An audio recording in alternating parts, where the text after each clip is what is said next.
Peter Lavelle always tends to, win the debates against the guests who are opposed to his view. Peep this out real quick. You'll hear a lot of stuff that sounds like something I would say, and you will hear a little bit from this guy who he's trying to say religion is the problem, which proves my point. The secularists don't just want a government that is secular. They want a society that avoids the morality, that avoids the lifestyles of religion as well. Because what is the use of a secular government if everybody is a Muslim or everybody is a Christian? The rulings will still reflect their beliefs, right? Listen here. Answer to this, I agree that people live and breathe religion. That's the problem in the Middle East. The answer to this is the rule of law and democracy and secularism. I'm sorry, I'm like a broken record here, but the truth is very simple, and it exists in some parts of the world and not much in the Middle East, well, obviously. Jeff, if I can go to Ibn here, again, in an ideal world, I understand exactly where you're coming from. But the U.S. is doing exactly that, and its allies, bringing these ideas and these institutions to the Middle East. And what it is doing is crushing everybody in their way, okay? And it's given fuel, oxygen to some of the most noxious people on the planet, like ISIS and Al-Qaeda here. I mean, the promotion of democracy has had very negative consequences. Ibn, I'm going to give you the last word on the program, dear. Go ahead.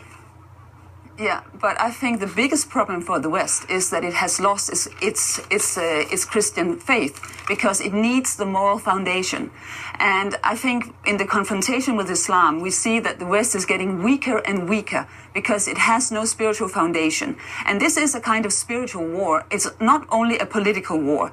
And I think that it is the first time in history that the West has to face Islam without a Christian context.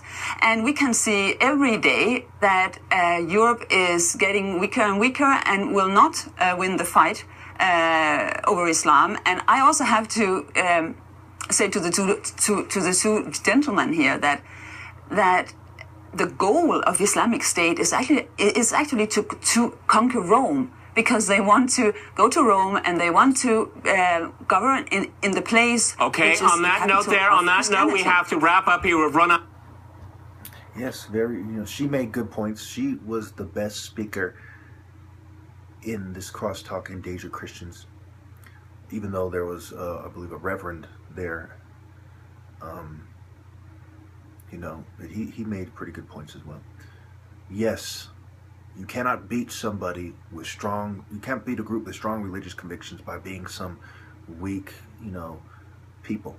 Some people who are full of complexes, some sissies that believe they can group together and defeat these people. It doesn't work that way, The same reason I'm the top martial artist and not any secularist, not any atheist, not any gay, not any Satanist, not any criminal, not any feminist, not any racist, etc., is because of my strong religious convictions.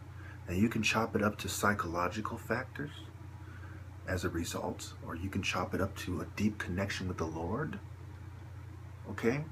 Or you can see that it is a mix of both, but first and foremost, it is a deep connection with the Lord. It doesn't change the fact that you cannot beat the most determined philosophies by being a weakling, by being a philosophical weakling. Okay, it's just not gonna work. So I think it's rather pathetic that the West is losing because they cling on to these Masonic principles of separation of church and state and secularism and, scientism, scientific racism.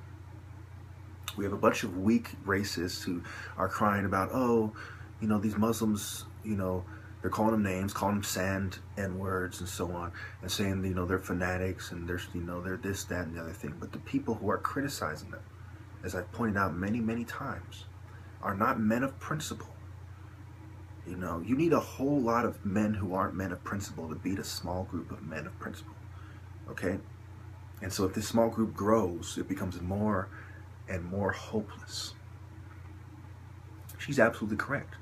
The reason why we are not beating ISIS is because they are more righteous than we are as far as morality. Now, as far as instituting Islamic law, well, when I say we, I mean the West, not me. As far as forcing Islamic law, as far as sexual slavery, as far as beheadings, these things are horrible. But we do far worse. We have given them all the ammo in the world for the purpose of recruitment. You know, if they were smart, they would talk about psychiatry all day, and it would completely destroy us. You know, ISIS has a lot of things they don't even touch on, which would be the perfect recruitment tools for the year 2006 and beyond. And they haven't even touched on these things. You know, the West is so corrupt as a result of a lack of a strong moral foundation. We are trying to build skyscrapers on a foundation of straw, you know? And it is disgusting. It is pathetic. And when the whole thing falls over, the same people who are to blame will blame the philosophies that could have saved us. So as long as ISIS contains men of principle and the West contains men of selfishness and self-indulgence and materialism, they will continue to gain on us, no matter how much money we throw at defeating them. Because a principle is more powerful than all the bombs in the world. Something that people are struggling to grasp. It reminds me of the old saying, where there's a will, there's a way. And mind over matter.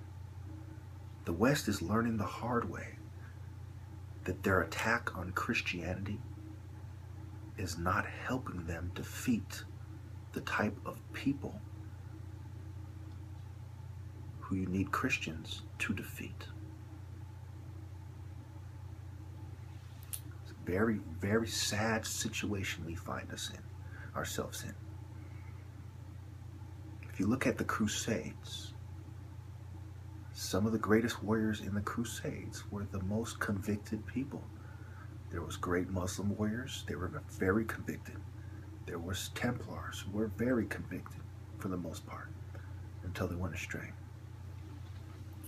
And these are the people who dominated the Crusades. Everyone else was kind of a victim to the men of principle who were clashing in Jerusalem, clashing at the Battle of Acre, clashing. You know, we can't send a poodle to fight a pit bull. You know? You don't send some effeminate computer geek into the fucking ring with Mike Tyson. You know? We can't beat these people by being weak on morality. We can only beat these people with the deepest moral convictions. It's not enough that the people in charge are a bunch of extremists. Okay? They are the type of cowards who call for extreme measures, but do not have the heart to do them themselves. They'll say, yes, we want you to do eugenics on all these people. We're not going to do it. We're just going to order it. You know, your foundation is weak. Your shot callers are weak. And you expect to defeat a powerful, strong foundation with a very powerful, convicted shot callers. There's a difference between being an extremist who hides behind men who are willing to spill blood and get their hands dirty, and a group of convicted radicalists. There's a big difference. And if the West doesn't return to its Christian roots, it will fail. That's why in the Bible, you know, and in the Quran and so on in the Torah, Armageddon is a battle between convicted people, men of principle, and forces of evil. You know, you have people who are very convicted, and you have evil people, and the convicted people win. The moral convicted people win. Okay? If you believe there's going to be a battle of religions, you know, these are convicted religious people, religiously convicted people. Society was founded by people with strong religious convictions. The word cult is where is the root of culture. Okay? You have the priesthoods. Were these people peasants being told what to do? Or did they found the most powerful and glorious empires in history? Babylon, Egypt, and Rome, and Greece, and Persia. The world has always been ruled by men of principle.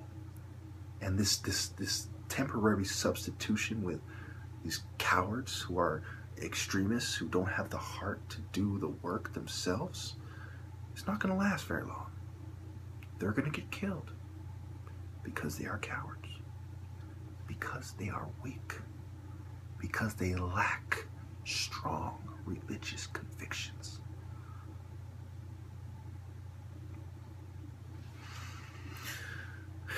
And so, once you spread the same sentiments that the ruling class have among your general population, you have created a nation of weaklings, just waiting to be preyed on. Thank you.